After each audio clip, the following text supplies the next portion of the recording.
basic surgical techniques for soft tissue augmentation.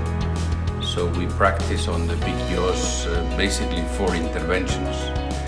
2 where we utilized collagen matrix for gingival augmentation and for root coverage.